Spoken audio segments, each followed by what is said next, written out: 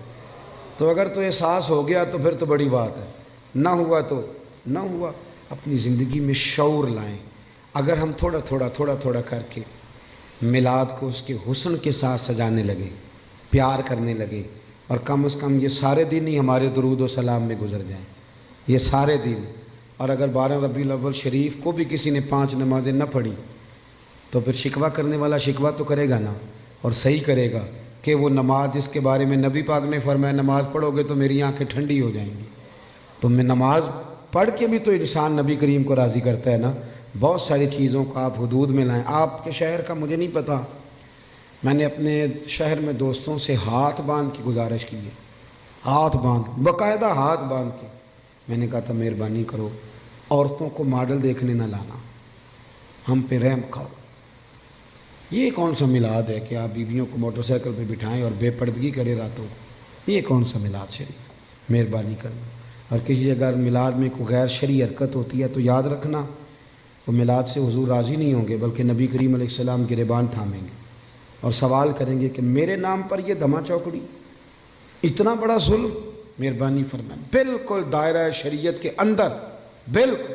اور میلاد میں وہی کام کریں جو ہمارے بزرگوں نے ہمیں دیے ہیں۔ سب سے پہلے تلاوت ہوتی ہے، اس کے بعد نعت شریف کے بعد بیان، اور بیان کے بعد سلام، اور سلام کے بعد، اور آپ کسی کے سامنے یہ والا میلاد پیش کریں گے تو میں ذمہ داری سے کہہ رہا ہوں کہ اس میں سے کوئی چیز ایسی نہیں جس پہ کوئی ناجائز کہہ سکے۔ نہ قرآن پڑھنا ناجائز ہے، نہ نعت پڑھنا، نہ تقریر کرنا ناجائز ہے، نہ محبوب پہ درود و سلام بھیجنا، کوئی ایسی چیز نہیں۔ لیکن بہت اندر رہ کے، اور وہ جو لوگ سیاستدانوں کے نعرے لگاتے ہیں اور سیٹھوں کے جلسوں میں جاتے ہیں، ان سے بھی میری گزارش ہے کہ اگر وہاں کے لیے وقت نکل سکتا ہے تو پھر مہربانی کرنا میلاد کے جلوس میں بھی سب سے اول صفوں میں نظر آنا، اول صفوں میں نظر آنا، اور میلاد کی محفلوں میں بھی ذرا آگے آگے دکھائی دینا۔ دعا کرتا ہوں جو میں کہہ سکا اللہ قبول فرما لے، جہاں ہم بھول گئے اللہ ہم سے درگزر فرمائے۔